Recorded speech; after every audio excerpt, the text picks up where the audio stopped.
안녕하십니까. 책일남의 윤상일입니다.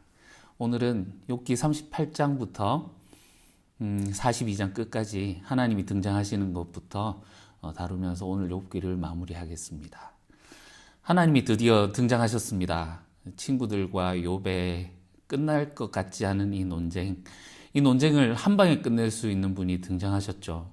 그래서 우리는 욥기를 읽으면서 하나님께서 이 욥이 왜 고난을 당하시는지에 대해서 말씀을 해주실 것이다 하고 기대를 하고 읽어보면 막상 그 부분을 읽어보면 실망하게 됩니다. 왜냐하면 하나님께서 그 부분에 대해서 직접적으로 말씀을 하지 않기 때문입니다. 그런데 하나님께서 거기서 해명을 하실 필요가 없는 것이 제가 앞서 설명드렸다시피 욥기는 1장, 2장에서 모든 것이 다 보여준다라고 말씀을 드렸죠. 그래서 하나님이 굳이 해명을 하실 필요가 없는 것이 우리가 다 알고 있습니다. 1장, 2장에 보면 욥이 왜 고난을 당했는가? 천상회의에 인간이 알 수 없는 영역에서 일어나는 일 때문에 욥이 고난을 당했다는 것을 우리가 보았습니다. 그러면 이 폭풍 속에서 말씀하신 하나님, 도대체 이 하나님의 긴 연설은 무엇일까요? 무엇을 말씀하시는 걸까요? 우리가 이 부분을 읽을 때 하나님께서 마치 욥을 윽박지르듯이 하시는 그 태도나 말투 이런 것 때문에 우리가 현혹되기 쉽지만 하나님께서 하시는 이 말씀의 내용이 무엇인지를 보면 이 욥기의 주제를 만날 수 있습니다. 이 하나님이 폭풍 속에서 하신 그 말씀의 내용을 정리를 해보면 이렇게 요약해 볼 수 있습니다. 첫 번째, 모든 것은 내가 했다입니다. 땅의 주추를 세운 것도 하나님이시요 바다의 한계를 정하신 것도 하나님이시고 들나귀가 자유롭게 돌아다닐 수 있도록 만들어 놓으신 것도 하나님이시고 베헤못이나 리워야단을 만드신 것도 하나님이시다 하면서 하나님이 관할하지 않는 영역은 이 땅에 없다는 것을 말씀하시는 거죠. 두 번째는 너는 아느냐, 인간의 한계성에 대해서 지적하십니다. 하나님의 언급 중에 가장 많은 부분을 차지하는 것이 인간이 없는 영역에 대한 부분에 대한 언급입니다. 시간적으로는 하나님이 창조하셨던 그때 너희가 어디 있었느냐, 너희가 이것을 아느냐 하고 이렇게 물으시고, 또 공간적으로는 별들의 세계나 바다 깊은 곳이나 죽음 너머의 세계에 대해서 말씀하시면서 너희는 이것을 아느냐 하면서 인간이 알 수 있는 그 한계를 넘어서서 하나님께서 행하셨던 그 일들, 그 절대 주권을 가지고 행하셨던 일들에 대해서 말씀하십니다.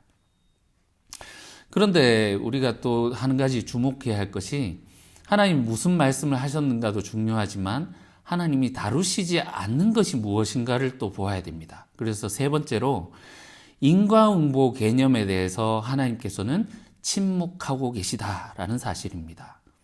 이것이 바로 욥과 친구들이 논쟁을 하고 있는 핵심 부분이지 않습니까? 욥의 친구들이 강조하는 것이 이것이었습니다. 하나님의 절대 주권, 하나님께서 모든 만물을 창조하시고 다스리신다. 그런데 하나님의 이 절대선, 하나님의 인과응보의 원칙으로 뿌린 대로 거둔다라고 하는 이 원칙대로 하나님이 다스리시기 때문에 이것이야말로 하나님의 선이다 하면서 하나님을 변호하고 했던 친구들의 대답이지요.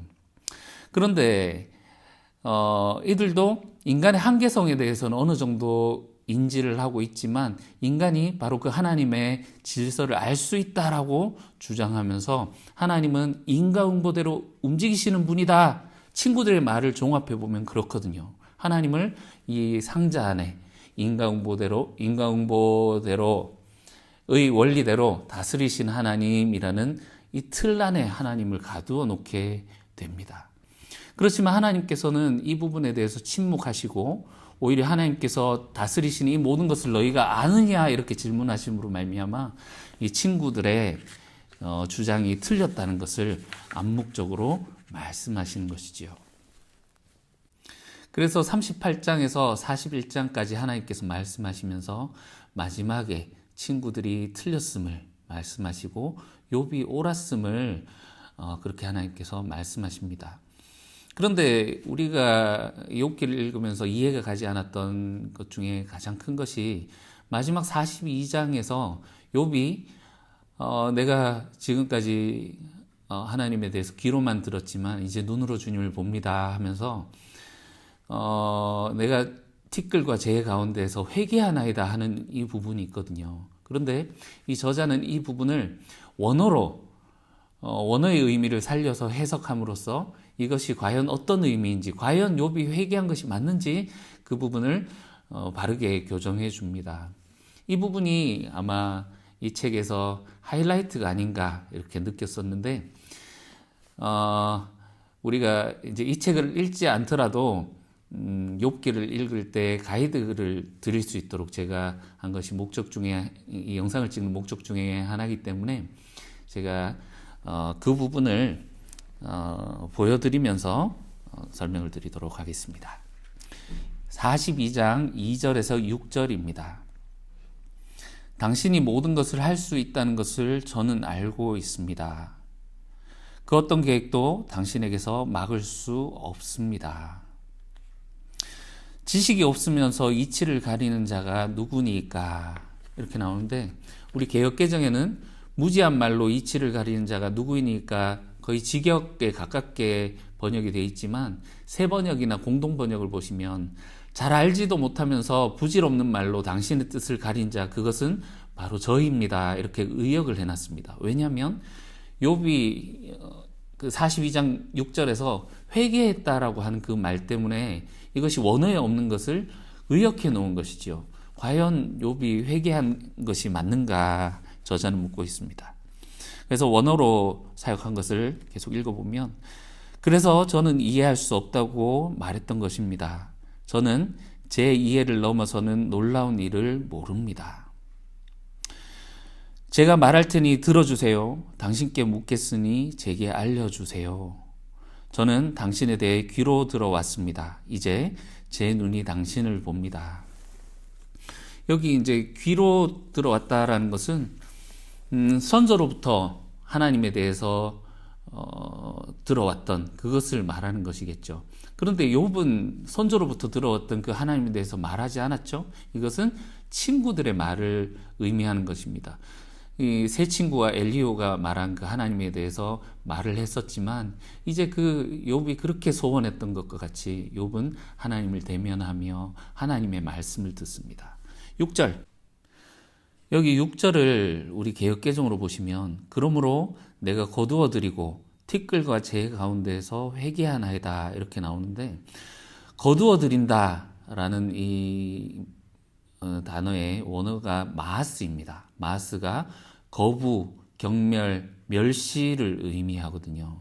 그런데 그래서 이거를 번역을 우리 개역개정뿐만이 아니라 다른 새 번역이나 공동 번역도 보면 제 주장을, 제가 했던 말을 거두어 드립니다 이런 식으로 번역을 해 놓았는데, 이게 마하스 원어에 보시면 목적어가 없어요. 그러니까 여기서는 나는 멸시를 받았습니다 이렇게 번역을 하는 게 옳고, 그리고 티끌과 재 가운데서 회개하나이다 나오는데, 이 회개한다라는 말이 나함인데요. 이게 회개하다, 한탄하다, 후회하다라는 의미도 있지만 위로라는 의미도 있거든요. 그런데 욥기에서 이것이 총 7번 사용이 되었는데, 다른 데서는 다 욥기에서 위로라고 번역을 했는데 유독 여기에서만 회개라고 번역을 해놨단 말이죠. 그래서 이것을 회개가 아닌 위로로 읽어보면 그 의미를 우리가 만날 수 있습니다. 6절, 이렇게 저는 멸시를 받아왔습니다만 먼지와 재 위에서 위로를 얻습니다. 그래서 욥기 42장 2절에서 6절을 요약해 보면 이렇게 할 수 있겠습니다. 하나님은 특정한 틀에 가두어 둘 수 없는 대주제이신 하나님입니다 하는 욥의 이해를 말하는 것으로, 크신 하나님을 온전히 이해할 수 없습니다 하는 그 인간의 한계성을 고백하는 것입니다. 모르는 것을 모른다고 말하는 욥의 겸손을 볼 수 있고요. 하늘의 사건을 모르면서도 욥에게 하나님을 설명하려고 한 친구들을 비판하는 동시에 욥의 소원, 하나님을 보고 싶었습니다 하는, 지금까지는 귀로 들었지만 이제 눈으로 뵙습니다 하는, 하나님 직접 대면하는 그 욥의 그 소원이 성취됨을 감사하는 표현에서 이제 하나님의 말씀과 자신에게 말씀하신 그 하나님의 말씀이 일치하면서 받은 욥의 위로를 고백하고 있는 것이죠. 우리가 이것을 욥이 죄를 지었고 회개한다라고 하니 이 회개에 맞춰서 번역들이 이것을 맞추어서 번역을 하다 보니 원어에서 나오는 표현이 왜곡되고, 그러다 보니 욥의 주제를 우리가 잘못 만나고 있었던 것은 아닌가, 이렇게 저자가 우리에게 소개를 해주고 있습니다. 그래서 정리를 하자면 반성적 지혜로서 욥의 신학적인 의미를 말씀드리면, 첫 번째, 하나님을 박스 안에 가두려고 하지 말라입니다. 잠언의 규범적 지혜, 그 한계를 폭로하는 것이고요. 뿌린 대로 거둔다라고 하는 이 원리가 대부분 적용 가능한 것이지만, 그렇지만 기계적으로 움직이는 원리가 아니다. 하나님은 거기에 절대로 갇히시는 분이 아니다라는 것을 말하는 것입니다. 두 번째, 아무 대가를 바라지 않는 신앙은 가능한가 묻고 있는 것입니다. 우리 1, 2장에서 사탄이 하나님께 참소할 때 욥이 까닭 없이 하나님을 섬기겠습니까 할 때 그것이 은혜라는 것을 보았습니다. 하나님이 우리를 사랑하실 때 아무런 조건 없이, 아무 까닭 없이 하나님의 은혜로 사랑하시는 분이시지요.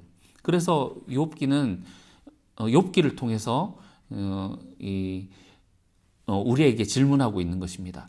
우리는 아무런 대가를 바라지 않고 하나님을 사랑할 수 있는가 묻고 있는 것이 욥의 주제입니다. 세 번째로, 지혜와 겸손의 재해석입니다. 규범적 지혜에 있는 사람들은 이 세상에 하나님이 다스리시는 원리가 분명하고 그것을 아는 것이 지혜이며 그 원리를 따르는 것이 인간의 겸손이다, 이렇게 말을 하지만 욥기에 넘어와서 보니 이 반성적 지혜의 눈으로 볼 때 그들이 고통을 당하는 자에게 그 고통의 원인이 무엇인지 설명하려고 했던 그들의 모습, 그리고 그들에게 욥의 아픔을 공감하기보다 그것을 이해시키려고 막 하는 그들의 태도, 그런 것들이 잘못된 것을 지적하고 있지요. 고통당하는 사람에게 그 사람의 잘못을 지적하는 것도 잘못된 일이지만, 그 고통이 하나님께서 뭔가를 깨닫기 위해서, 하나님이 무언가를 깨닫기 위한 하나님의 뜻이다라고 설명하는 것 역시 인간의 교만이다라는 것입니다. 인간이 하나님의 뜻을 어떻게 알 수 있습니까? 욥기에서 보여주는 것은 1장, 2장에서 우리가 봤던 것처럼 욥이 아무런 잘못 없이 의인임에도 불구하고 고난을 당했습니다. 그럼에도 불구하고 까닭 없이 하나님을 사랑할 수 있겠는가, 이것을 묻기 위해서 쓰여진 책이지, 과연 하나님이 욥에게 무언가를 깨닫기 위해서 쓰여진 책이 아니라는 것이죠. 정말로 부모가 무엇인가를 깨닫게 하기 위해서 하나님께서 그 자녀를 고통과 죽음으로 몰아가셨다라고 여러분 믿으십니까? 자녀의 목숨보다 더 값진, 더 소중한 깨달음이 있을까요? 지금까지 반성적 지혜로서의 욥기를 함께 살펴보셨습니다. 이 책을 혹시 이제 구입해서 안 읽어보신 분들이라도 욥기를 읽으실 때 가이드가 될 수 있도록 제가 설명을 해드려야지 하고 욕심을 가지고 좀 시작했었는데, 지금 다시 돌아보니까 많이 아쉽고 부족한 부분들이 많이 보입니다. 그럼에도 불구하고 여러분들이 좀 힌트를 얻으셨다, 욥기를 읽을 때 이렇게 읽는 거구나 하는 그런 부분을 가지셨다면 그것으로 만족하고, 또 이 책이 이런 책이구나 하는 것을 맛보기로 소개시켜 드린 것으로 만족하려고 합니다. 다음 주에 이제 전도서로 여러분들을 찾아뵙도록 하겠습니다. 여러분들 설 잘 보내시고요. 행복하게 보내시고 다음 주에 뵙도록 하겠습니다. 감사합니다.